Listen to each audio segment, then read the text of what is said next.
Breaking news today. Please subscribe and then check notification box to get all breaking news alerts. Watching Democrats try to stop the Trump administration is somewhat like watching your deranged neighbor stand in their yard, yelling and cursing at the sky, trying to stop the rain.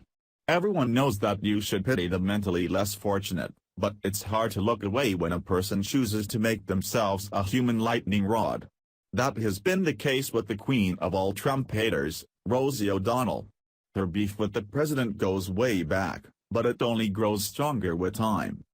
O'Donnell garnered quite a bit of attention on Wednesday when she publicly broke the law, by offering over $4 million in bribes to senators if they would vote against the hotly debated tax bill that she disagreed with. Of course, anyone who knows anything about the law immediately informed her that even saying that was a crime. One of those individuals was conservative political pundit Ben Shapiro, who, according to Top Right News, got into a pretty heated debate with O'Donnell that ended in a hilarious troll by Shapiro of one of the favorite liberal hot topics of the year. On Tuesday night, Rosie O'Donnell, unhinged leftist, so-called comedian, and permanent enemy of Donald Trump, distraught that the House of Representatives had passed the first significant tax cut bill in 3 decades, offered to break the law by offering 2 senators bribes to vote against the bill. That engendered a back and forth with conservative pundit Ben Shapiro in which she told him to suck my DK, prompting a scathing and hilarious response that left her looking like shredded underwear. Maybe you want to know how that escalated so quickly. Well, like most of the beautiful stories of our time, it starts with a rash social media post, and then things go downhill from there. So how about this? I promised to give $2 million to Senator Susan Collins and $2 million to Senator Jeff Flake if they vote no. I will not kill Americans for the super, sick, rich. DM me Susan, DM me Jeff. No shit, $2 million cash each. It didn't take long at all for conservatives, and really anyone concerned with the integrity of our lawmaking system, to become irate at O'Donnell's complete disregard for the law. One of the first was Jeff Jacoby, who informed O'Donnell of one of the laws she was breaking early Wednesday morning. Here's a fun fact: at Rosie, under 18 U.S. Code Section 201, offering $4 million in bribes to senators to influence a vote is punishable with up to $12 million in fines and/or imprisonment for as much as 15 years. In case you're unsure, here's an excerpt from the law that Jacoby is referring to.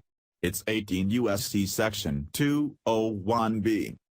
Whoever 1. Directly or indirectly, corruptly gives, offers or promises anything of value to any public official or person who has been selected to be a public official, or offers or promises any public official or any person who has been selected to be a public official to give anything of value to any other person or entity, with intent a. to influence any official act, or b. to influence such public official or person who has been selected to be a public official to commit or aid in committing, or collude in, or allow, any fraud, or make opportunity for the commission of any fraud, on the United States, or c. to induce such public official or such person who has been selected to be a public official to do or omit to do any act in violation of the lawful duty of such official or person.